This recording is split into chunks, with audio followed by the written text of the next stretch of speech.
السلام عليكم ورحمة الله وبركاته. عاملين ايه؟ اتمنى تكونوا بخير. احنا النهاردة معانا تجربة مختلفة بعيد بقى عن جو السياحة والرحلات والحاجات دي كلها، وكنا في تجربة بصراحة من اجمل المطاعم اللي هي بتاعة المصمت.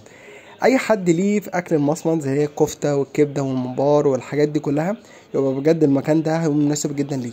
اولا الاكل هناك طعمه حلو، والخدمة عالية جدا، والناس اسلوبها محترم، وعلى طول بيخدموا عليك. لو انت ناقصك عيش، ناقصك سلطة، ناقصك اي حاجة، الناس على طول معاك، ومكان نضيف جدا زي ما انتوا شايفين. يعني انا حتى شكل الطواجن انا صورتها وهي لسه في مراحل التحضير. الكوارع هناك بص اقول لكم ايه، حاجه تجنن بجد. التتبيله نفسها بتاعه الطاجن حلوه، في كل انواع الحاجات. حتى الشوربه بتاعه الكوارع دلوقتي احنا هنشوفها هتعجبكم جدا.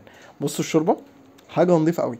طبعا في هناك شوربه ساده، وفي شوربه الكوارع زي ما انتوا عايزين. مش عايز بقى اقول لكم بقى على طلب المشكل او الفته، انا كده كده. اسمك كريمي بقى؟ محمد حبيب قلبي. ماشي. في اخر الفيديو بصور لكم المنيو كله بالكامل، بحيث يكونوا انتوا عارفين الدنيا بتاعتها ماشيه ازاي. ولو انتوا حابين تعرفوا اي حاجه بالنسبه للمكان بتاعه وعايزين تظبطوا اي حاجه، ابعتوا لي وانا. ولو حد جرب المطعم ده يا ريت يكتب تجربته برده معانا في الكومنتات، بحيث كل الناس تستفيد. ولو انتوا حابين تعرفوا اي حاجه تابعوني لكم بشوفها. كده احنا دخلنا المطعم من جوه. المطعم ده يعتبر من اشهر المطاعم المعروفه جدا في مجال المصمت. زي ما قلت لكم دي تواجد من الرز البلدي زي ما انتوا شايفين. وزي ما انتوا شايفين ده طعم السلطات اللي بينزل قبل الطلب اللي احنا بناخده.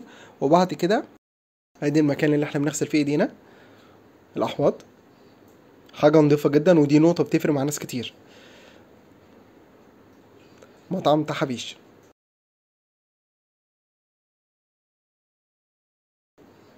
ادي بقى الطلب نفسه. بصوا بجد يعني الطعم نفسه والاكل حلو جدا، ودي حاجه كويسه. حتى ان هو بيكون يعني هو بينزل لك بالنسبه للسلطات، بينزل لك سلطه خضراء، وبينزل لك سلطه طحينه، وبينزل لك ميه سلطه اللي هي بيقولوا عليها الويسكي.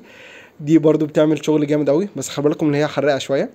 بعد كده عندكم ده المنيو كله بالكامل بكل التفاصيل اللي فيه بالنسبه للمشويات او الطواجن. في كل حاجه، يعني هو مش مصمت بس، في برضو مشاوي، في طواجن، في كفته، في كل حاجه اللي انتوا عايزينها. اتمنى باذن الله ان شاء الله كده الفيديو عجبكم، وما تنسوش تعملوا لايك وشير للفيديو. ولو حابين تسبسكرايبوا على اي حاجه تواصلوا معايا، وسبسكرايب في القناه. وشكرا جدا لكم.